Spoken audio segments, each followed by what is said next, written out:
kā ir līdz 11. klasē, man bija pilnīgi vienalga par ēnu dienu.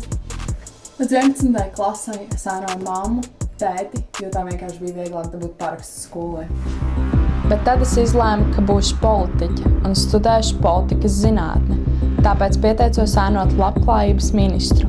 Uzzināju par profesiju skatuves inženieris. Zināju, tas ir tas, ko vēlos studēt.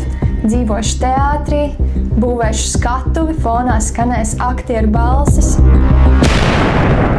Ēnu diena mani apgaismoja. Pēc pusdienu pīcis ar ministru un kārtējās ekskursijas es sapratu, ka tas nav mans. Profesija galīgi nebija tāda, kāda to bija iztēlojusies. Līdz šim vispār nebija uztvērus, ko tāds inženieris dara. Komandas darba vietā bija dienas starp 4 sienām, un tā vietā, lai mēs ar skrūvēm būvētu skatuvi, mēs tās rasējām datorā. Nākamajā gadā es izdomāju ēnot kaut ko pilnīgi pretēju politiķim – žurnālisti.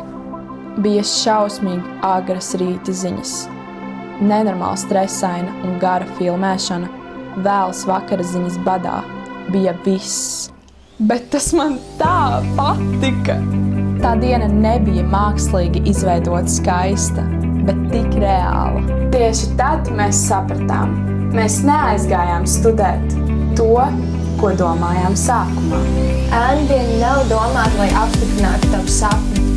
Tā ir domāta, lai tu uzzinātu patiesību. Ēnu diena tev var ietaupīt gadus.